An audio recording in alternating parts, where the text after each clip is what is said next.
ಪ್ರೀತಿಸುವಂತಹ ನಮ್ಮ ತಂದೆಯಾದ ದೇವರೇ, ನಿನ್ನ ಪರಿಶುದ್ಧವಾದ ನಾಮಕ್ಕೆ ಸ್ತೋತ್ರ ವಂದನೆ ಸ್ವಾಮಿ.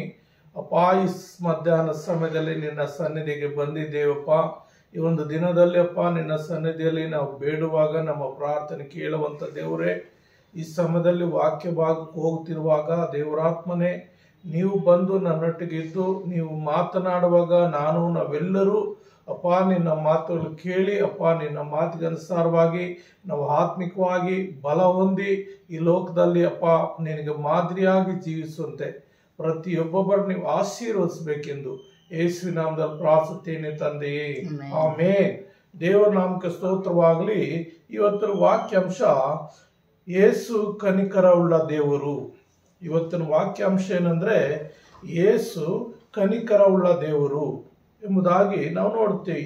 ಕೀರ್ತನೆಗಳಲ್ಲಿ ನಾವು ನೋಡುವಾಗ 62ನೇ ಕೀರ್ತನೆ 62 7-8 ವಚನಗಳಲ್ಲಿ ನಾವು ನೋಡುವಾಗ 62-7-8 ವಚನಗಳಲ್ಲಿ ನಾವು ನೋಡುವಾಗ ಇಲ್ಲಿ ನಮಗೆ ವಾಕ್ಯ ಭಾಗ ಸ್ಪಷ್ಟವಾಗಿ ಬರೆಯಲ್ಪಟ್ಟಿದೆ.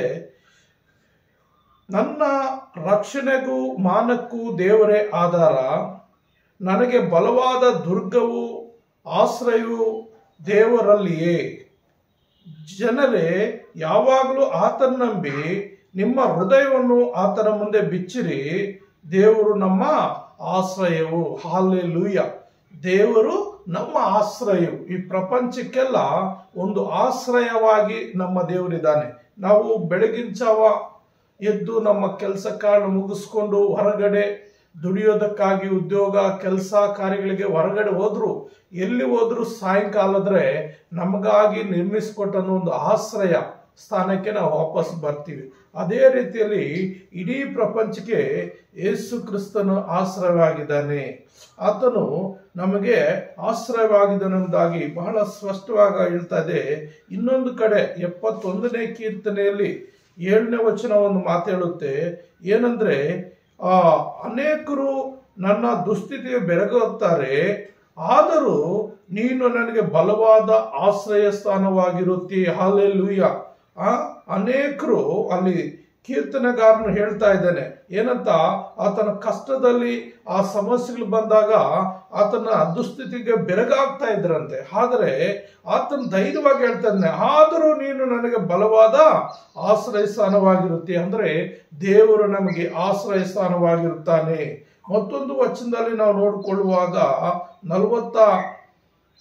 ಯೆಶಾಯನು ಬರೆದಂತ ಗ್ರಂಥದಲ್ಲಿ 46ನೇ ಅಧ್ಯಾಯದಲ್ಲಿ 4ನೇ ವಚನ, ಯೆಶಾಯನು ಬರೆದಂತ ಗ್ರಂಥ 46ನೇ ಅಧ್ಯಾಯ 4ನೇ ವಚನ ಏನ್ ಹೇಳುತ್ತಂದ್ರೆ, ಮುಪ್ಪಿನ ತನಕ ನಾನೇ ಆಧಾರ, ನೆರೆ ಬಂದಾಗಲೂ ನಿಮ್ಮನ್ನು ಒತ್ತು ಸಹಿಸುವೆನು, ನಾನೇ ಉಂಟು ಮಾಡಿದೆನು, ನಾನೇ ಬರುವೆನು, ಹೌದು ನಿಮ್ಮನ್ನು ಒತ್ತು ಸಹಿಸಿ ನಿರ್ವಹಿಸುವೆನು ಎಂಬುದಾಗಿ. ನಿಮ್ಮನ್ನು ಹೊತ್ತು ಸಹಿಸಿ ನಿರ್ವಹಿಸುವನು. ಅಂದ್ರೆ ಅಲ್ಲಿ ಏನ್ ಹೇಳ್ತಾ ಇದ್ದಾನೆ, ನಿಮ್ಮ ಮುಪ್ಪಿನ ತನಕ ನಾನೇ ಆಧಾರ. ನೋಡ್ರಿ, ದೇವರು ವಾಗ್ದಾನಗಳು ಎಷ್ಟು ಚೆನ್ನಾಗಿದೆ ಅಂದ್ರೆ ಆ ವಾಗ್ದಾನಗಳು ಕೈಕೊಂಡು ನಾವೇನ್ ಮಾಡ್ಬೇಕು, ವಾಗ್ದಾನುಸಾರವಾಗಿ ನಡೆಯಬೇಕು. ಅಷ್ಟೇ ಅಲ್ಲದೆ ದೇವರು ನಮ್ಮೊಟ್ಟಿಗೆ ಒಡಂಬಡಿಕೆ ಕೂಡ ಮಾಡಿಕೊಳ್ಳುವ ಆತನಾಗಿದ್ದೇನೆ. ಅದೇ ಯೆಶಾಯನ ಗ್ರಂಥದಲ್ಲಿ 42ನೇ ಅಧ್ಯಾಯ 7ನೇ ವಚನದಲ್ಲಿ ನೋಡುವಾಗ, ಯೆಹೋವನೆಂಬ ನಾನು ನನ್ನ ಧರ್ಮದ ಸಂಕಲ್ಪಾನುಸಾರವಾಗಿ ನಿನ್ನನ್ನು ಕರೆದು ಕೈ ಹಿಡಿದು ಕಾಪಾಡಿ ನನ್ನ ಜನರಿಗೆ ಒಡಂಬಡಿಕೆ ಆಧಾರವನ್ನಾಗಿಯೂ ಅನ್ಯ ಜನಗಳಿಗೆ ಬೆಳಕನ್ನಾಗಿಯೂ ನೇಮಿಸಿದ್ದೇನೆ ಅಂತ ಹೇಳ್ತಾ ಇದ್ದೇನೆ. ಅಂದ್ರೆ ದೇವಾದಿ ದೇವರು ಯೇಸು ಕ್ರಿಸ್ತ ನಮಗೆ ಅನ್ಯ ಜನಗಳಾದ ನಮಗೆ ಬೆಳಕನ್ನಾಗಿ ನೇಮಿಸಿದ್ದಾನೆ ಮತ್ತು ಆಧಾರವಾಗಿ ಇರುವಂತೆ ಒಡಂಬಡಿಕೆಯನ್ನು ಮಾಡಿಕೊಂಡಿದ್ದಾನೆ ಎಂಬುದಾಗಿ ಇಲ್ಲಿ ನಾವು ನೋಡ್ತೀವಿ. ಆದ್ರಿಂದ ಪ್ರಿಯ ನನ್ನ ಸಹೋದರರೇ, ದೇವರು ನಮಗೆ ಎಲ್ಲಾ ರೀತಿಯಲ್ಲಿ ಆಶ್ರಯವು ಆಧಾರವು ಖೇಡ್ಯವು ಗುರಾಣಿ ಆಗಿದ್ದಾನೆ. ಅದಕ್ಕೆ ದೇವರು ನಮಗೆ ಕನಿಕರವುಳ್ಳ ದೇವರಾಗಿದ್ದಾನೆ. ಆದ್ರಿಂದ ಯೇಸು ಕ್ರಿಸ್ತನಿಗೆ ಈ ಲೋಕದಲ್ಲಿ ಸಾಧ್ಯವಾಗದಂತ ಯಾವುದೂ ಇಲ್ಲ. ಯೇಸುವಿಗೆ ಎಲ್ಲಾ ಸಾಧ್ಯ. ಮೊದಲನೇದಾಗಿ ಒಂದು ಪಾಯಿಂಟ್ ನಾವು ನೋಡುವಾಗ, ಯೇಸುವಿಗೆ ಎಲ್ಲಾ ಸಾಧ್ಯ. ನಾವು ಮತ್ತಾಯನ ಬರೆದ ಸುವಾರ್ತೆಯಲ್ಲಿ 19ನೇ ಅಧ್ಯಾಯ 26ನೇ ವಚನದಲ್ಲಿ ನೋಡುವಾಗ, ಮತ್ತಾಯನ ಬರೆದ ಸುವಾರ್ತೆ 19ನೇ ಅಧ್ಯಾಯ 26ನೇ ವಚನದಲ್ಲಿ ಏನ್ ಹೇಳುತ್ತಂದ್ರೆ, ಯೇಸು ಅವರನ್ನು ದೃಷ್ಟಿಸಿ ನೋಡಿ, ಇದು ಮನುಷ್ಯರಿಗೆ ಅಸಾಧ್ಯ, ಆದರೆ ದೇವರಿಗೆ ಎಲ್ಲವೂ ಸಾಧ್ಯ ಅಂದನು. ಅಂದ್ರೆ ಮನುಷ್ಯರ ಕೈಯಲ್ಲಿ ಆಗದಂಥದ್ದನ್ನು ದೇವರಿಗೆಲ್ಲ ಸಾಧ್ಯವಾಗ್ತದೆ ಎಂಬುದಾಗಿ. ಅಂದ್ರೆ ದೇವರಿಗೆ ಅಸಾಧ್ಯವಾದದ್ದು ಈ ಭೂಲೋಕದಲ್ಲಿ ಯಾವುದೂ ಇಲ್ಲ. ಈ ಭೂಲೋಕದಲ್ಲಿ ಅಲ್ಲ, ತ್ರಿಲೋಕಗಳಲ್ಲಿ, ಮೇಲ್ಲೋಕದಲ್ಲಿ, ಈ ಭೂಲೋಕದಲ್ಲಿ, ಕೆಳಗಣ ಲೋಕದಲ್ಲಿ ಎಲ್ಲ ಕಡೆಯೂ ದೇವರಿಗೆ ಅಸಾಧ್ಯವಾದದ್ದು ಯಾವುದಿಲ್ಲ. ಎಲ್ಲ ದೇವರಿಗೆ ಸಾಧ್ಯ. ಯಾಕೆಂದ್ರೆ ಎಲ್ಲ ಸೃಷ್ಟಿಕರ್ತನು ದೇವರಾಗಿದ್ದಾನೆ. ಹಾಗಾಗಿ ಈ ಭೂಲೋಕದಲ್ಲಿ ನಾವು ಜೀವಿಸುವಾಗ, ಭೂಲೋಕದಲ್ಲಿ ನಮ್ಮ ಮಧ್ಯದಲ್ಲಿ ಆತನಿಗೆ ಅಸಾಧ್ಯವಾದದ್ದು ಒಂದೂ ಇರಲಿಲ್ಲ, ಎಲ್ಲ ಸಾಧ್ಯವಾಗಿಸ್ತಾ ಇದ್ದ. ನಾವು ಉದಾಹರಣೆಗೆ ನೋಡುವಾಗ, ಒಂದು ಸತ್ತ ಲಾಜರನ್ನು ಎಬ್ಬಿಸಿದನೆಂಬುದಾಗಿ ಯೋಹಾನ ಸುವಾರ್ತೆಯಲ್ಲಿ 11ನೇ ಅಧ್ಯಾಯ 43ನೇ ವಚನದಲ್ಲಿ ನಾವು ನೋಡ್ತೀವಿ. ಏನಂತ? ಯೋಹಾನ ಬರೆದ ಸುವಾರ್ತೆ 11ನೇ ಅಧ್ಯಾಯ 43ನೇ ವಚನದಲ್ಲಿ ನಾವು ನೋಡುವಾಗ, ಅದನ್ನು ಹೇಳಿದ ಮೇಲೆ ದೊಡ್ಡ ಶಬ್ದದಿಂದ ಲಾಜರನೇ ಹೊರಗೆ ಬಾ ಎಂದು ಕೂಗಿದನು. ಸತ್ತಿದ್ದವನು ಹೊರಗೆ ಬಂದನು. ಅವನ ಕೈ ಕಾಲುಗಳು ಬಟ್ಟೆಗಳಿಂದ ಕಟ್ಟಿದ್ದವು, ಅವನ ಮುಖವು ಕೈಪಾವರದಿಂದ ಸುತ್ತಿತ್ತು. ಯೇಸು ಅವರಿಗೆ ಅವನನ್ನು ಬಿಚ್ಚಿರಿ ಹೋಗಲಿ ಎಂದು ಹೇಳಿದನು. ಅಂದ್ರೆ ನೋಡ್ರಿ, ಯೇಸು ಕ್ರಿಸ್ತನಿಗೆ ಅಸಾಧ್ಯವಾದದ್ದು ಯಾವುದಿಲ್ಲ. ಇಲ್ಲಿ ನಾವು ನೋಡ್ತೇವೆ, 11ನೇದೇ ನೀವು ಪೂರ್ತಿ ಓದ್ಕೊಳ್ರಿ ಮನೆಗಳಲ್ಲಿ. ಅಲ್ಲಿ ಯೇಸು ಬೇರೆ ಒಂದು ಪ್ರಾಂತ್ಯದಲ್ಲಿ ಇರ್ತಾನೆ. ಬೇರೆ ಪ್ರಾಂತ್ಯದಲ್ಲಿರುವಾಗ ಲಾಜರ್ ಎಂಬವರ ಅಕ್ಕಂದಿರು ಮಾರ್ತಾ ಮರಿಯಳು ಅವನಿಗೆ ಅನಾರೋಗ್ಯವಾಗಿದೆ, ಆ ರೋಗದಲ್ಲಿ ಬಿದ್ದಿದ್ದಾನೆ ಅಂತೇಳಿ ಯೇಸು ಕ್ರಿಸ್ತನ್ಗೆ ಒಂದು ಸಂದೇಶ ಕಳಿಸ್ತಾರೆ, ಹೇಳಿ ಕಳಿಸುವಾಗ ಯೇಸು ಕ್ರಿಸ್ತನ್ ತಕ್ಷಣ ಅಲ್ಲಿಗೆ ಬರೋದಿಲ್ಲ. 3 ದಿವಸಗಳು ಬಿಟ್ಟು ತದನಂತರ, ಅಂದ್ರೆ 4ನೇ ದಿವಸ ಆ ಲಾಜರ್ ಹತ್ರ ಬರ್ತಾರೆ. ಯಾವತ್ತು ಹೇಳಿ ಕಳಿಸ್ತಾರೆ ಅವತ್ತೇ ಆತನು ಸತ್ತು ಹೋಗ್ತಾನೆ. ಸತ್ತು ಹೋದ ನಂತರ ಆತನ ಲಾಜರ್ನ ಏನ್ ಮಾಡ್ತಾರೆ, ಅವ್ರ ಬಟ್ಟೆಯಿಂದ ಸುತ್ತಿ ಒಂದು ಗುಹೆಯಲ್ಲಿ, ಆ ಸಮಾಧಿಯಲ್ಲಿ ಇಟ್ಟಿರ್ತಾರೆ. ಒಂದು ಗುಹೆಯಲ್ಲಿ ಇಟ್ಟಿರುವಾಗ ಯೇಸು 4 ದಿವಸಗಳ ನಂತರ ಬರ್ತಾನೆ. 4 ದಿವಸಗಳು ಬಂದ ನಂತರ ಬಂದಾಗ ಅಲ್ಲಿ ನೋಡುವಾಗ ಎಷ್ಟೋ ಗೋಳಾಟ ಇರ್ತದೆ, ಅರ್ಚಾಟ ಇರ್ತದೆ, ದುಃಖ ಪೀಡಿತರಾಗಿರ್ತಾರೆ. ಯಾಕಂದ್ರೆ ಆ ಗ್ರಾಮಕ್ಕೆ ಅವನು ಒಳ್ಳೆ ಯೌವನಸ್ಥನಾಗಿರ್ತಾನೆ ಮತ್ತು ಆ ಕುಟುಂಬ ಎಲ್ಲರೂ ಪ್ರೀತಿಸುವಂತ ಕುಟುಂಬ, ಎಲ್ಲರಿಗೂ ಇಷ್ಟವಾದಂತ ಕುಟುಂಬ ಆಗಿರ್ತದೆ. ಆದ್ರಿಂದ ಊರಿನವರೆಲ್ಲರೂ ಆ ಸತ್ತ ಲಾಜರನಿಗಾಗಿ ಎಷ್ಟೋ ದುಃಖ ಪಡ್ತಾ ಇರ್ತಾರೆ. ಅವ್ರಿಗೆ ತಂದೆ ತಾಯಿ ಇರೋದಿಲ್ಲ, 2 ಅಕ್ಕಂದರು, ತಮ್ಮ 3 ಜನ ಮಾತ್ರ ಇರ್ತಾರೆ. ಅಂತ ಸಂದರ್ಭದಲ್ಲಿ ಲಾಜರನಿಗೆ ರೋಗ ಬಂದು ಸತ್ತೋಗ್ಬಿಡ್ತಾನೆ. ಆದ್ರೆ ರೋಗ ಏನಕ್ಕೆ ಬಂದಿದೆ?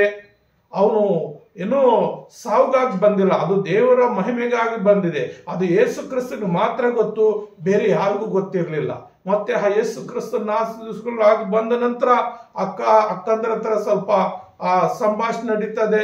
ನೀನು ಇದ್ದಿದ್ರೆ ಆತನು ಬದುಕ್ತಾ ಇದ್ದ, ನೀನಿಲ್ಲದ ಕಾರಣ ಆತನು ಸತ್ತು ಹೋಗಿದ್ದಾನೆ, 4 ದಿವಸ ಆಗ್ಬಿಟ್ಟಿದೆ ಅಂತ ಹೇಳುವಾಗ, ಖಂಡಿತ ನಾನೇ ಪುನರುತ್ಥಾನ, ನಾನೇ ಎಲ್ಲ ಆಗಿದ್ದೀನಿ ಅಂತ ಅಲ್ಲಿ ಹೇಳ್ತಾನೆ. ಸತ್ತವರು ಕಡೆ ದಿನದಲ್ಲಿ ಎದ್ದು ಬರ್ತಾರಂತ ನನ್ಗೆ ಗೊತ್ತು ಅಂತೇಳಿ ಆಕೆ ಆ ಲಾಜರ್ನ ಅಕ್ಕ ಕೂಡ ಹೇಳ್ತಾಳೆ ಯೇಸು ಕ್ರಿಸ್ತನ. ಆದರೆ ಆತನ ಏನ್ ಹೇಳ್ತಾನೆ ಅಂದ್ರೆ, 25ನೇ ವಚನದಲ್ಲಿ, ನಾನೇ ಪುನರುತ್ಥಾನವು ಜೀವವಾಗಿದ್ದೇನೆ, ನನ್ನನ್ನು ನಂಬುವನು ಸತ್ತರು ಬದುಕುವನು ಎಂದು, ಮತ್ತು ಬದುಕುತ್ತಾ ನನ್ನ ನಂಬು ಪ್ರತಿಯೊಬ್ಬನು ಎಂದಿಗೂ ಸಾವಿದಿಲ್ಲ, ಇದನ್ನು ನಂಬುತ್ತಿ ಎಂದು ಹೇಳಿದನು ಎಂಬುದಾಗಿ.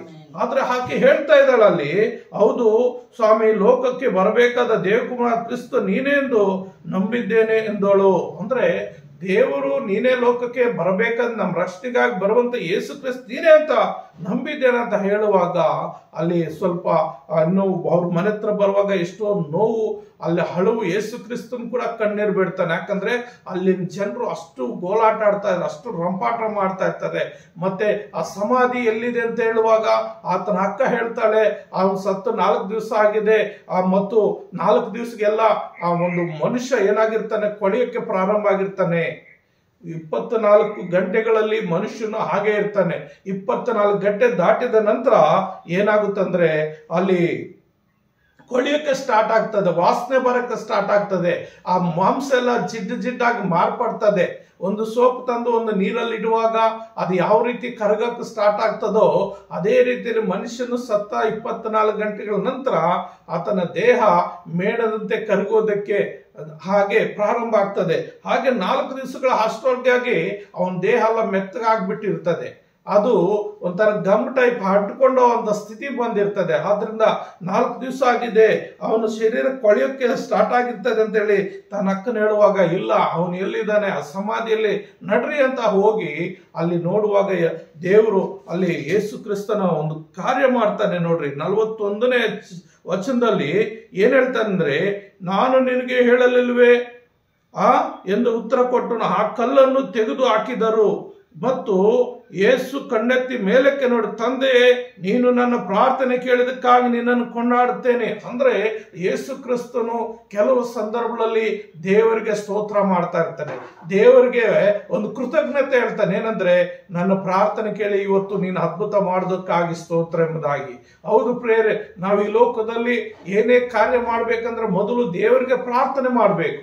ದೇವ್ರಿಗೆ ಪ್ರಾರ್ಥನೆ ಮಾಡಿ ನಾವು ಕೆಲಸಕ್ಕೆ ಕೈ ಹಚ್ಚುವಾಗ ಆ ಕೆಲಸವನ್ನು ದೇವರು ನೆರವೇರಿಸಲಿಕ್ಕಿದ್ದಾನೆ. ಅದಕ್ಕೆ ಯೇಸು ಕ್ರಿಸ್ತನು ಅಲ್ಲಿ ಏನ್ ಮಾಡ್ತಾನೆ, ಮೊದಲು ತಂದೆಯಾದ ದೇವರಿಗೆ ಸ್ತೋತ್ರ ಸಲ್ಲಿಸ್ತಾನೆ, ಥ್ಯಾಂಕ್ಸ್ ಹೇಳ್ತಾನೆ.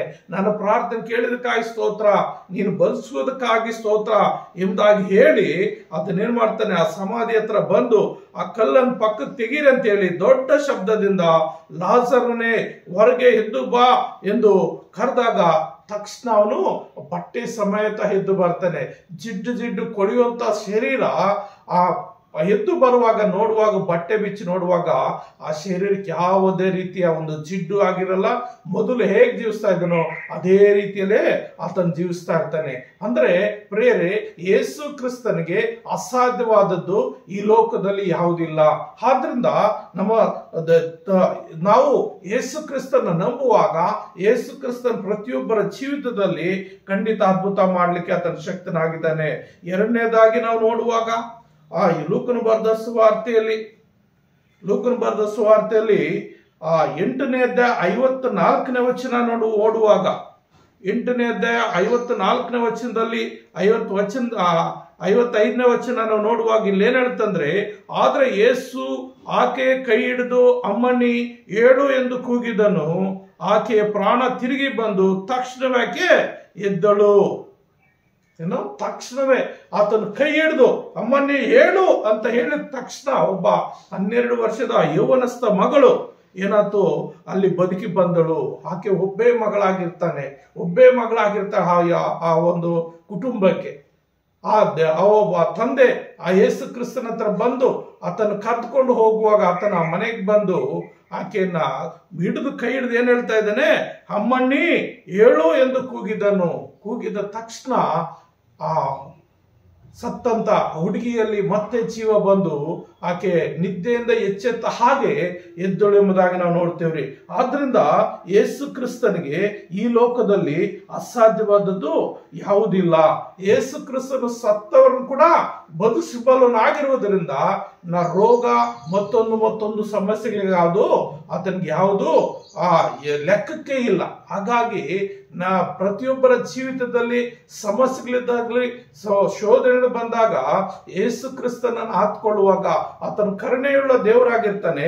ಆ ಕರುಣೆಯುಳ್ಳ ದೇವರು ಏನ್ ಮಾಡ್ತಾನೆ, ತನ್ನ ಕನಿಕರದಿಂದ ನಮ್ಮ ರಕ್ಷಿಸಲು ನಮಗೆ ಸಹಾಯ ಮಾಡ್ಲಿಕ್ಕೆ ಆತನ ಸಹಾಯಕನಾಗಿರ್ತಾನೆ. ಎರಡನೇದಾಗಿ ನಾವು ನೋಡುವಾಗ ಕಷ್ಟಗಳನ್ನು ನೋಡುವ ಆತನು. ಯೇಸು ಕಷ್ಟಗಳನ್ನು ನೋಡುವ ಆತನು, ನಮ್ಮ ದೇವರು ಕಷ್ಟಗಳನ್ನು ನೋಡುವ ಆತನು. ಆದಿಕಾಂಡದಲ್ಲಿ ನಾವು ನೋಡುವಾಗ ಆದಿಕಾಂಡ 16ನೇ ಅಧ್ಯಾಯದಲ್ಲಿ ನಾವು ನೋಡುವಾಗ ಆದಿಕಾಂಡ 16ನೇ ಅಧ್ಯಾಯದಲ್ಲಿ ಒಂದು ವಚನ ನಾವು ನೋಡ್ಕೊಳ್ಳೋಣ. 13ನೇ ವಚನ, ಆದಿಕಾಂಡ 16ನೇ ಅಧ್ಯಾಯ 13ನೇ ವಚನ ಏನ್ ಹೇಳ್ತದಂದ್ರೆ, ಅವಳು ನನ್ನನ್ನು ನೋಡುವಾತನು ನಾನು ಇಲ್ಲಿಯೂ ನೋಡಿದ್ದೇನಲ್ಲ ಅಂದುಕೊಂಡು ತಾನು ಸಂಗಡ ಮಾತಾಡಿದ ಯೆಹೋವನಿಗೆ ಎಲ್ಲವ ನೋಡುವ ದೇವರೆಂದು ಹೆಸರಿಟ್ಟಳು. ಹಲ್ಲೆಲೂಯ. ನೋಡ್ರು, ಎಲ್ಲವನ್ನು ನೋಡುವ ದೇವರೆಂದು ಹೆಸರಿಟ್ಟಳು. ಇಲ್ಲಿ ಏನ್ ನಡೀತದಂದ್ರೆ, ಒಬ್ಬ ಹಾಗರಳು ಆ ದಾಸಿ ಐಗುಪ್ತ ದೇಶದಿಂದ ಆ ಅಬ್ರಹಾಮನೊಟ್ಟಿಗೆ ಆ ಒಂದು ಸಮಯದಲ್ಲಿ ಅಬ್ರಹಾಮನು ಐಗುಪ್ತ ದೇಶಕ್ಕೆ ಹಿಡಿದು ಹೋದಾಗ ಆ ದೇಶದಿಂದ ಬರುವಾಗ ವಾಪಸ್ ಬರುವಾಗ ಅವ್ರು ದಾಸಿಯರನ್ನು ಆ ಸಾರಳ ಮುಖಾಂತರ ಅವರು ಸಿಕ್ಕಿರ್ತಾರೆ.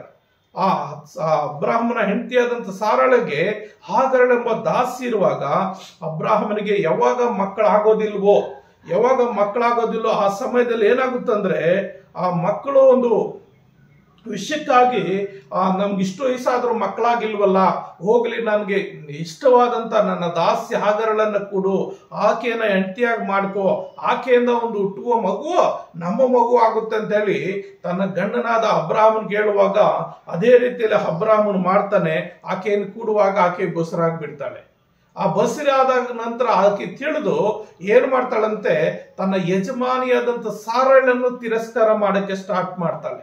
ಅಂದ್ರೆ ನಾನು ಬಸರಾಗ್ಬಿಟ್ಟಿದ್ದೀನಿ, ನಾನು ಅಬ್ರಾಹ್ಮನ ಹೆಂಡತಿ ಆಗ್ಬಿಟ್ಟಿದ್ದೀನಿ, ನಾನು ಎಲ್ಲ ದೊರೆತನ ನಾನು ಮಾಡ್ಬೋದು, ನಾನು ಆತನಿಗೆ ಒಂದು ಮಗನನ್ನು ಹೇಳ್ತೀನಿ ಅಂತ ಒಂದು ಚಂಬದಿಂದ ತನ್ನ ಸಾರಳನ್ನು ತಿರಸ್ಕಾರ ಮಾಡುವಂತ ಸಂದರ್ಭದಲ್ಲಿ ಏನಾಗ್ತದೆ ಅಂದ್ರೆ, ಸಾರಳು ಅಬ್ರಾಹ್ಮನಿಗೆ ಬೈತಾಳೆ, ನನ್ನ ಗೋಳು ನಿನಗೆ ತಗಲಲಿ, ನನ್ನ ದಾಸಿಯ ನಿನಗೆ ಹೆಂಡತಿಯಾಗಿ ಒಪ್ಪಿಸಿದನಷ್ಟೇ, ಅವಳು ತಾನು ಬಸರಾದನೆಂದು ನನ್ನನ್ನು ತಿಳಿದು ನನ್ನನ್ನು ತಾಸ್ತಾರ ಮಾಡುತ್ತಾಳೆ, ನಿನಗೂ ನನಗೂ ಯೆಹೋವನೇ ಅತ್ಯಜಿಸಲಿ ಎಂದು ಹೇಳಲು ಅಬ್ರಾಹ್ಮನ್ ಏನ್ ಹೇಳ್ತಾ ಇದ್ದಾನೆ, ನಿನ್ನ ದಾಸಿಯು ನಿನ್ನ ಕೈಯಲ್ಲೇ ಇದ್ದಾಳೆ, ಮನಸ್ಸು ಬಂದಂತೆ ಮಾಡು.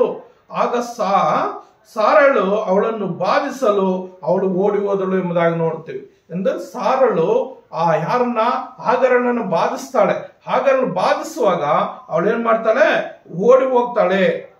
ಆ ಓಡಿ ಒಂದು ಸಂದರ್ಭದಲ್ಲಿ ಮುಂದೆ ಹೋಗುವಾಗ ದೇವದೂತನೊಬ್ಬನು ಬಂದು ಕಾಣಿಸ್ಕೊಳ್ತಾನೆ.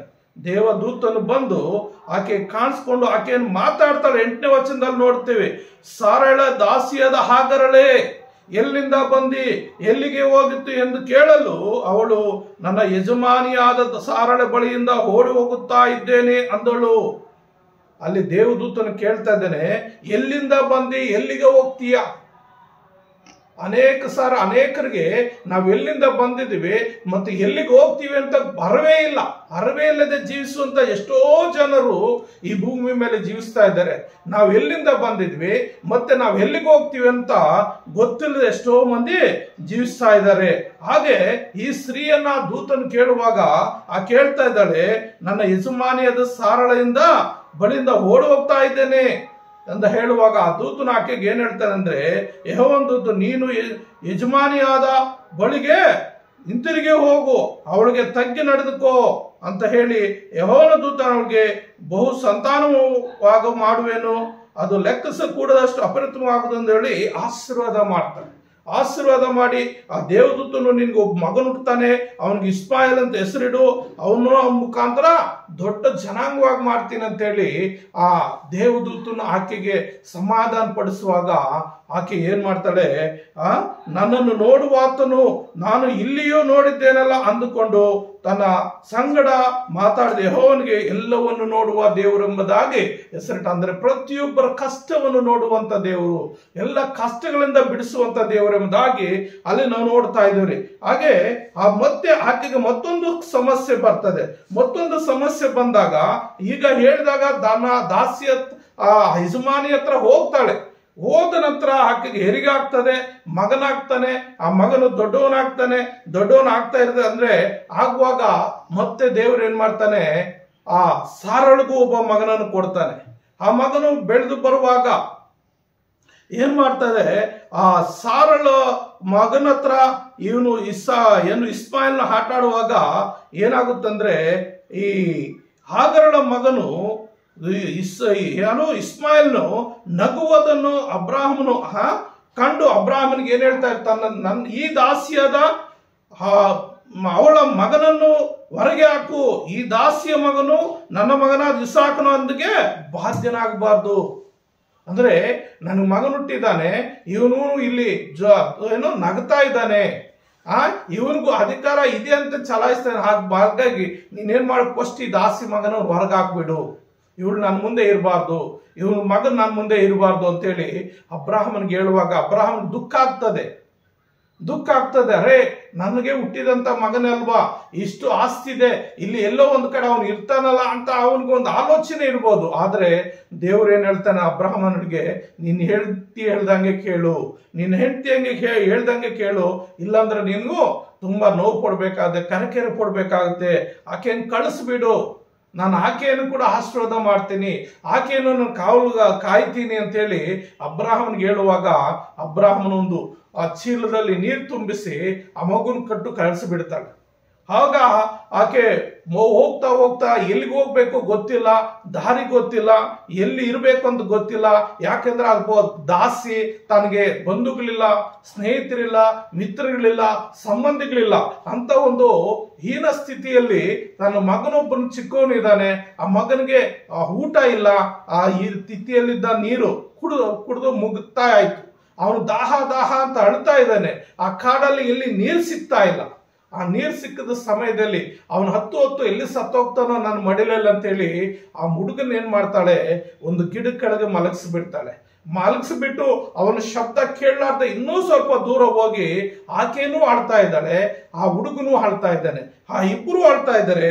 ಆಗ ಏನಾಗ್ತದೆ, ಒಬ್ಬ ದೂತನು ಪ್ರತ್ಯಕ್ಷನಾಗ್ತಾನೆ. 17ನೇ ಅಧ್ಯಾಯ 21ನೇ ಅಧ್ಯಾಯ ಆದಿಕಾಂಡ 21ನೇ 17ನೇ ವಚನದಲ್ಲಿ ನಾವು ನೋಡುತ್ತೇವೆ. ಆ ಹುಡುಗನ ಮರೆಯು ದೇವರಿಗೆ ಕೇಳಿಸಿತು. ದೇವದೂತನು ಆಕಾಶದಿಂದ ಹಾಗರನನ್ನು ಕರೆದು, ಹಾಗಲಲ್ಲಿ ನಿನ್ಗೇನಾಯ್ತು, ಅಂಜಬೇಡ, ಆ ಹುಡುಗನು ಬಿದ್ದಿರುವ ಸ್ಥಳದಿಂದಲೇ ಅವನ ಶಬ್ದವು ದೇವರು ಕೇಳಿಸ್ತು, ನೀನೆದ್ದು ಅವನನ್ನು ಎತ್ತಿಕೊಂಡು ಕೈ ಬಿಡದೆ ಇರು, ಅವನಿಂದ ದೊಡ್ಡ ಜನಾಂಗವಂತೆ ಮಾಡುವನು ಎಂದು ಹೇಳಿದನು. ಇದಲ್ಲದೆ ದೇವರು ಅವಳ ಕಣ್ಣನ್ನು ತೆರೆದಿಂದ ಅವಳು ನೀರಿನ ಬಾವಿಯನ್ನು ಕಂಡು ತಿತ್ತಿಯಲ್ಲಿ ನೀರನ್ನು ತುಂಬಿಸಿಕೊಂಡು ಹುಡುಗನ ಕೊಡಿಸಿದಳು ಎಂಬುದಾಗಿ. ನೋಡ್ರಿ, ಆಕೆ ಬಸ್ರಿಯಾದಾಗ ಆ ದೇವದೂತನು ಬಂದು, ದೇವರೇ ಬಂದು ದೂತನಾಗಿ ಆಕೆಯನ್ನು ಮಾತಾಡಿಸಿ ಸಂತೈಸಿದ್ದಾನೆ.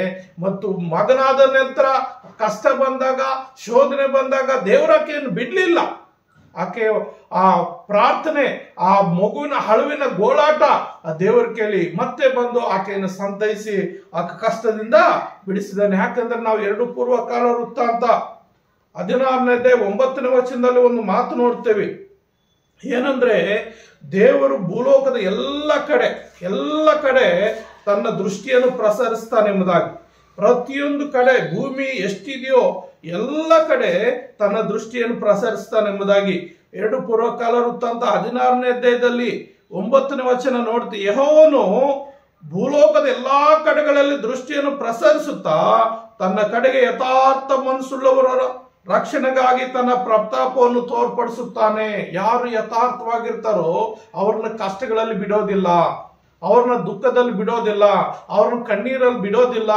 ಅವ್ರಿಗೆ ಆ ಒಂದು ವೇಳೆ ಮರಣ ಬಂದರೂ ಕೂಡ ಆ ಮರಣದಿಂದ ಬಿಡಿಸಿ ರಕ್ಷಿಸಲು ಆತನ ಶಕ್ತನಾಗಿದ್ದಾನೆ. ಹಾಗಾಗಿ ಅಂದು ಆದರನ್ನು ರಕ್ಷಿಸಿದ ದೇವರು. ಪ್ರಿಯ ನನ್ನ ಸಹೋದರ ಸಹೋದರಿಯರೇ, ಇವತ್ತು ನಿಮ್ಮನ್ನು ರಕ್ಷಿಸಲಿಕ್ಕೆ ಆತನು ಶಕ್ತನಾಗಿದ್ದಾನೆ. ಆತನಿಗೆ ಅಸಾಧ್ಯವಾದದ್ದು ಯಾವುದಿಲ್ಲ. ಅಷ್ಟೇ ಅಲ್ಲದೆ ಯೇಸು ಎಂತವನಾಗಿದ್ದಾನೆ, ಕನಿಕರವುಳ್ಳ ದೇವರಾಗಿದ್ದಾನೆ, ಕನಿಕರ ತೋರಿಸುವಂತ ದೇವರು. ನೀನೆಷ್ಟೇ ಆ ದೇವರಿಗೆ ವಿರುದ್ಧವಾದ ಕಾರ್ಯ ಮಾಡಿದ್ರು ದೇವರ ಹತ್ರ ನೀನು ಬರುವುದಾದ್ರೆ ಆತನೇನ್ ಮಾಡ್ತಾನೆ, ನಿನ್ನನ್ನು ಪ್ರೀತಿಸಿ ಕರುಣಿಸಿ ನಿನ್ನೆಲ್ಲ ಅಪರಾಧಗಳನ್ನು ತಪ್ಪಿಸಿ ಬಿಡಿಸಿ ನಿನ್ನನ್ನು ಕಾಯುವಾತನಾಗಿದ್ದಾನೆ. ನೀನೆಲ್ಲ ಕಷ್ಟಗಳಿಂದ ಬಿಡಿಸುವಾತನಾಗಿದ್ದಾನೆ. ನಿನಗೆ ಆತನು ಆಶ್ರಯವಾಗಿರ್ತಾನೆ, ಆಧಾರ ಕೊಡುವಾತನಾಗಿರ್ತಾನೆ ಅಂತ ದೇವಾದಿ ದೇವರನ್ನ ನಾವು ಸ್ಮರಿಸುವಾಗ, ನಮ್ಮ ಕಷ್ಟಗಳನ್ನ ಆತನ ಮುಂದೆ ಹೇಳುವಾಗ, ಪ್ರಾರ್ಥಿಸುವಾಗ ಆತನ ಏನ್ ಮಾಡ್ತಾನೆ, ಆತನ ಕರುಣೆಯುಳ್ಳವನಾಗಿದ್ದು ಆತನ ಕನಿಕರದಿಂದ ನೀನೆಲ್ಲ ಕಷ್ಟಗಳನ್ನು ಪರಿಹಾರ ಮಾಡಿ, ನಿನ್ನೆಲ್ಲ ರೋಗಗಳಿಂದ ಪರಿಹಾರ ಮಾಡಿ ಆತನೇನಾಗಿರ್ತಾನೆ, ನೀನು ಕಾಯುವಾತನಾಗಿದ್ದಾನೆ. ಅಷ್ಟೇ ಅಲ್ಲದೆ ಯೇಸು ಪ್ರೀತಿಸಿ ಕುರುಬನಂತೆ ನಡೆಸುವಂತ ದೇವರಾಗಿದ್ದಾನೆ. ಏನಾಗಿದ್ದಾನೆ, ಆತನ ಪ್ರೀತಿಸಿ ಕುರುಬನಂತೆ ನಡೆಸುವಂತ ದೇವರಾಗಿದ್ದಾನೆ. ನಾವು ಧರ್ಮೋಪದೇಶ ಕಾಂಡ 7ನೇ ಅಧ್ಯಾಯ 8ನೇ ವಚನದಲ್ಲಿ ನಾವು ನೋಡುವಾಗ, ಧರ್ಮೋಪದೇಶ ಕಾಂಡ 7ನೇ ಅಧ್ಯಾಯ 8ನೇ ವಚನದಲ್ಲಿ ನಾವು ನೋಡುವಾಗ ಇಲ್ಲಿ ಏನ್ ಹೇಳುತ್ತಂದ್ರೆ, ಯೆಹೋವನು ನಿಮ್ಮನ್ನು ಪ್ರೀತಿಸಿ ತಾನು ನಿಮ್ಮ ಪಿತೃಗಳಿಗೆ ಮಾಡಿದ ಪ್ರಮಾಣವನ್ನು ನೆರವೇರಿಸಬೇಕೆಂದು ಐಗುಪ್ತರ ಅರಸನಿಂದ ಫರೋಹನ ಕೈ ಕೆಳಗೆ ದಾಸರಾಗಿದ್ದ ನಿಮ್ಮನ್ನು ಬಿಡುಗಡೆ ಮಾಡಿ ತನ್ನ ಭುಜಬಲವನ್ನು ಪ್ರಯೋಗಿಸಿ ಆ ದೇಶದೊಳಗಿಂದ ಬರಮಾಡಿದನು. ಹಾಲೆಲೂಯ.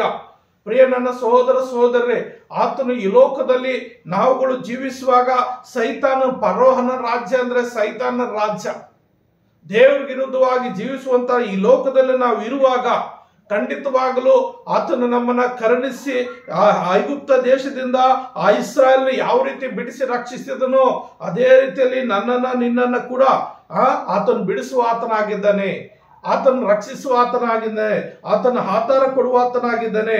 ಇನ್ನೊಂದು ವಚನ ನಾನು ಓದ್ಕೊಳ್ಳೋಣ. ಓಶಯನ ಗ್ರಂಥದಲ್ಲಿ 11ನೇ ಅಧ್ಯಾಯ 1ನೇ ವಚನದಲ್ಲಿ ನಾವು ನೋಡುತ್ತೇವೆ.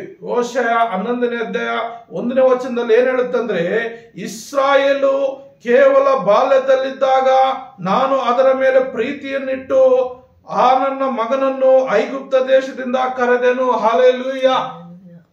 ಏನು, ಇನ್ನು ಬಾಲ್ಯದಲ್ಲಿ ಇದ್ದಾಗ ಅಂದ್ರೆ ಇನ್ನೂ ಸಣ್ಣ ಮಕ್ಕಳಿದ್ದಾಗಲೇ ಸಣ್ಣದರಲ್ಲಿ ನಾನು ಅದರ ಮೇಲೆ ಪ್ರೀತಿಯನ್ನಿಟ್ಟು ಆ ನನ್ನ ಮಗನನ್ನು ಐಗುಪ್ತ ದೇಶದಿಂದ ಕರೆದನು ಎಂಬುದಾಗಿ ಅಲ್ಲಿ ಕರೆಯಲ್ಪಟ್ಟಿದೆ. ಪ್ರಿಯ ನನ್ನ ಸಹೋದರ ಸಹೋದರೇ, ಆತನ ಏನಾಗಿದ್ದಾನಂದ್ರೆ ನಮ್ಗೆ ರಕ್ಷಕನಾಗಿದ್ದಾನೆ, ನಮ್ಗೆ ಆಧಾರವಾಗಿದ್ದಾನೆ.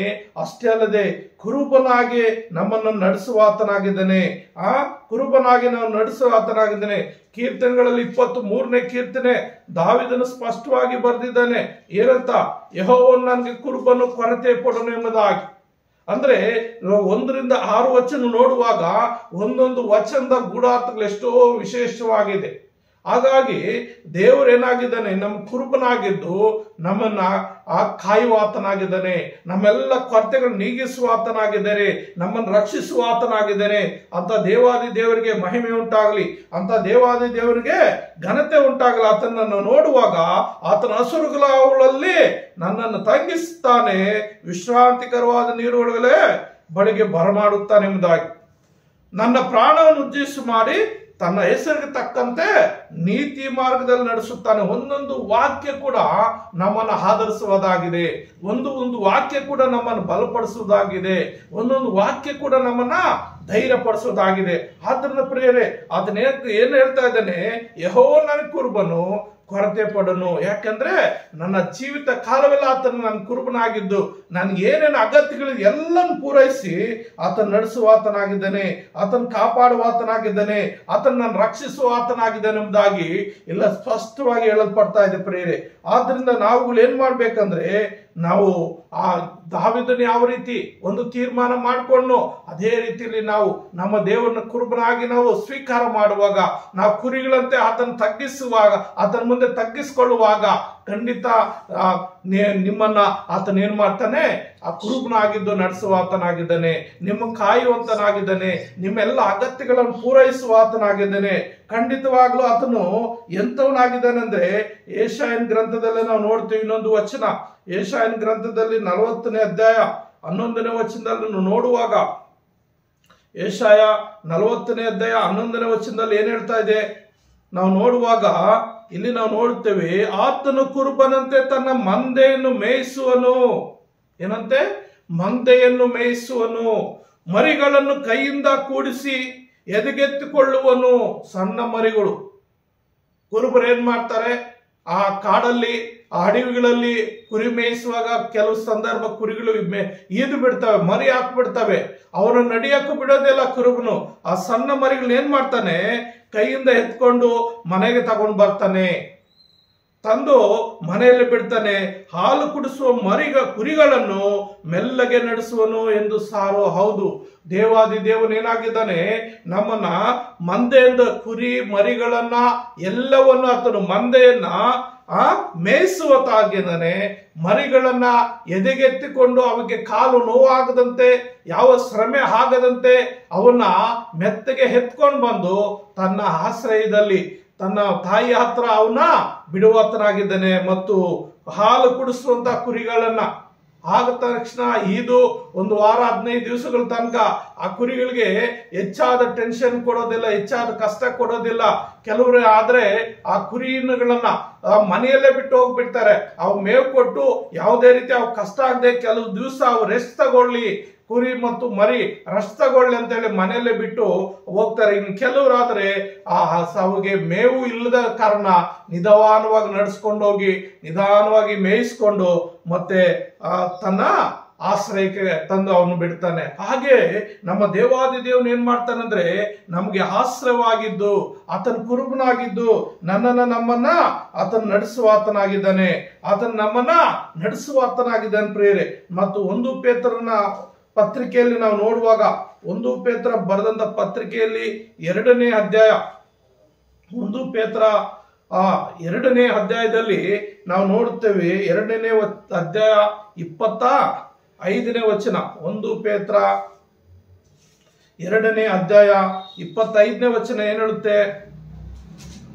ನಾವು ಇಲ್ಲಿ ನೋಡುವಾಗ ಬಹಳ ಸ್ಪಷ್ಟವಾಗಿ ವಿವರಿಸಲ್ಪಟ್ಟಿದೆ ನೋಡ್ರಿ. ನೀವು ಕುರಿಗಳಂತೆ ದಾರಿ ತಪ್ಪಿ ತೊಳಲುವರಾಗಿದ್ದೀರಿ, ಆದರೆ ಈಗ ನೀವು ತಿರುಗಿಕೊಂಡು ನಿಮ್ಮ ಆತ್ಮಗಳನ್ನು ಕಾಯ ಕುರುಬನು ಅಧ್ಯಕ್ಷನ ಆಗಿರುವ ಆತನ ಬಳಿಗೆ ಬಂದಿದ್ದೀರಿ.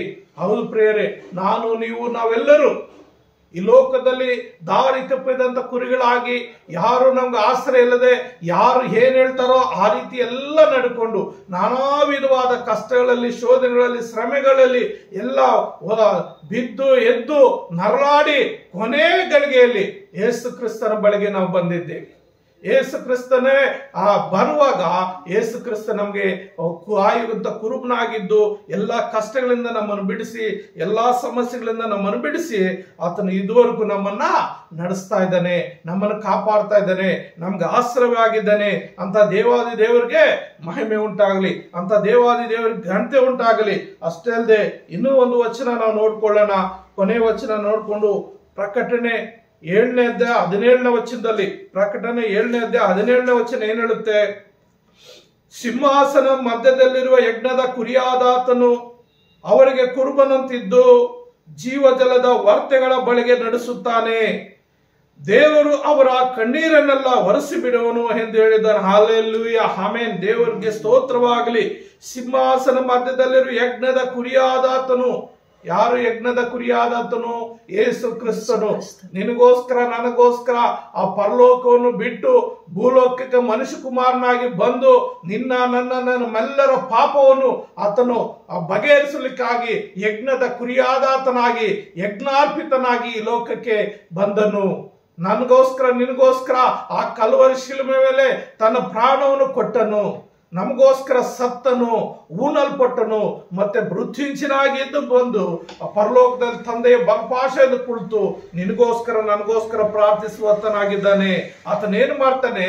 ನಾವು ಈ ಲೋಕವನ್ನು ಬಿಟ್ಟ ಮೇಲೆ ಜೀವ ಜಲದ ಒಳಗೆ ಬಳಿಗೆ ನಮ್ಮನ್ನ ನಡೆಸಿ ಮತ್ತು ನಮ್ಮ ಕಣ್ಣೀರೆಲ್ಲನ ಆತನು ಒರೆಸುವ ಆತನಾಗಿದ್ದಾನೆ. ಮತ್ತೆ ನಮ್ಗೆ ಎಂದಿಗೂ ಕಣ್ಣೀರು ಬರುವುದಿಲ್ಲ. ಪರಲೋಕದಲ್ಲಿ ದೇವರ ರಾಜ್ಯಕ್ಕೆ ಹೋದ ಮೇಲೆ ನಿನಗಾಗ್ಲಿ ಯಾರಿಗೇ ಆಗ್ಲಿ ನಿನ್ನ ಜೀವಿತದಲ್ಲಿ ಕಣ್ಣೀರು ಅನ್ನೋದು ಇರೋದಿಲ್ಲ, ದುಃಖ ಎಂಬುದು ಇರೋದಿಲ್ಲ. ಅಲ್ಲಿ ದೇವರೇ ನಿನ್ನ ಕುರುಬನಾಗಿದ್ದು, ದೇವರೇ ನಿನ್ನ ಕಾಯುವಾತನಾಗಿದ್ದು, ದೇವರೇ ನಿನ್ಗೆ ಆಶ್ರಯವಾಗಿದ್ದು, ಆಧಾರವಾಗಿದ್ದು, ನಿನ್ನನ್ನು ಕರುಣಿಸಿ ಪ್ರೀತಿಸಿ ನಿನ್ನನ್ನು ಪರಲೋಕದಲ್ಲಿ ತನ್ನ ಜೊತೆಯಲ್ಲಿ ಇಟ್ಕೊಳ್ಳಿಕ್ಕೆ ಆತನ ಸಿದ್ಧನಾಗಿದ್ದಾನೆ ಪ್ರಿಯರೇ.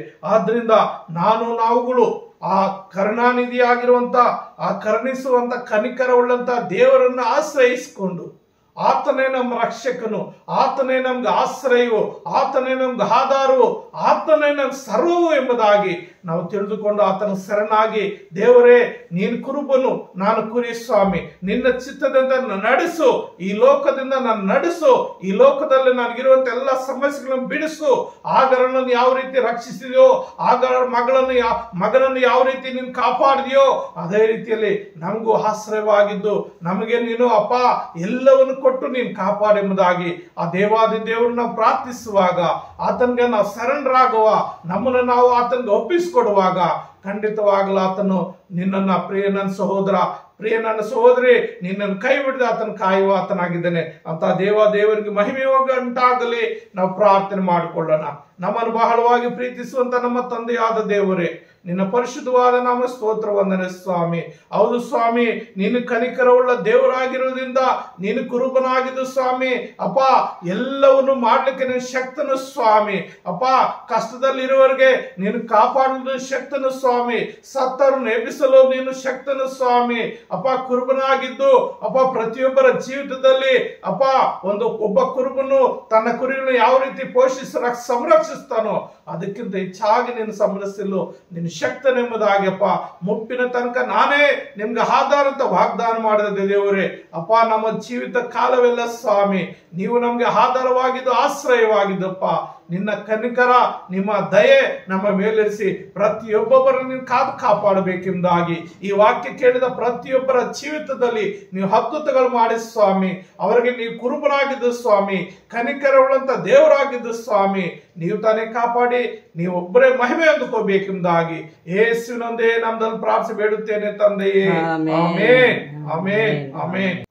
ಪ್ರೀತಿಯ ನನ್ನೆಲ್ಲ ದೇವರು ಆರಿಸಿಕೊಂಡಂತ ನನ್ನ ಸಹೋದರ ಸಹೋದರಿಯರು, ನಿಮ್ಮೆಲ್ಲರಿಗೂ ಯೇಸು ಕ್ರಿಸ್ತನ ಹೆಸರಿನಲ್ಲಿ ವಂದನೆ ಸಲ್ಲಿಸ್ತಾ ಇದ್ದೀನಿ.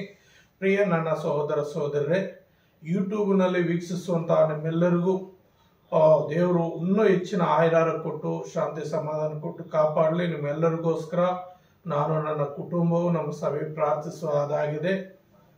ಪ್ರಿಯರೇ, ನಿಮ್ಮಲ್ಲಿ ಒಂದು ವಿಜ್ಞಪ್ತಿ ಏನಂದ್ರೆ, ನಾವು ರೀಸೆಂಟ್ ಆಗಿ ಆ ಒಂದು ಯೂಟ್ಯೂಬ್ ಚಾನಲ್ ಅಲ್ಲಿ ಕೂಡ ದೇವರ ವಾಕ್ಯ ಹಂಚ್ಕೋಬೇಕಂತ ದೇವರ ಚಿತ್ತಾನುಸಾರ ಪ್ರೇರೇಪಿಸಲ್ಪಟ್ಟು ವಾಕ್ಯ ನಿಮ್ಮ ಹತ್ರ ಹಂಚ್ಕೊಳ್ತಾ ಇದೆ. ದಯಮಾಡಿ ನೀವೆಲ್ಲರೂ ವೀಕ್ಷಿಸುವಂತವರು ಈ ಪೂರ್ತಿ ವಿಡಿಯೋ ವೀಕ್ಷಿಸಿ ಮತ್ತು ನಿಮ್ಮ ಅನಿಸಿಕೆಗಳು ಈ ವಿಡಿಯೋ ಮುಖಾಂತರ ನಿಮ್ಮ ಅನಿಸಿಕೆಗಳು ಏನಿದೆಯೋ ಅದನ್ನು ತಿಳಿಸ್ಪಡಿಸಿರಿ ಮತ್ತು ಕಾಮೆಂಟ್ ಮಾಡ್ರಿ ಮತ್ತು ಲೈಕ್ ಮಾಡ್ರಿ ಮತ್ತು ಶೇರ್ ಮಾಡ್ರಿ.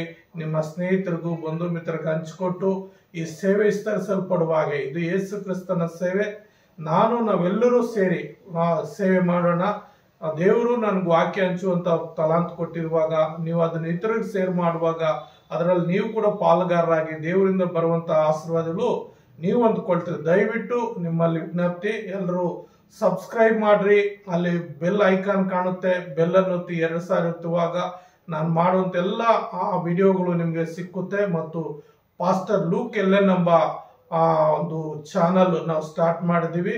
ಈ ಚಾನಲ್ ಅಲ್ಲಿ ನಿಮ್ಗೆ ಹಾಡುಗಳು ಕೂಡ ಸಿಗ್ತದೆ. ದಯಮಾಡಿ ನೀವೆಲ್ಲರೂ ಸಹಕರಿಸಿ ಆ ದೇವರ ಸೇವೆಗಾಗಿ ಸಹಾಯ ಮಾಡಿ. ಎಲ್ಲರಿಗೂ ವಂದನೆಗಳು. Thank you, thank you, thank you.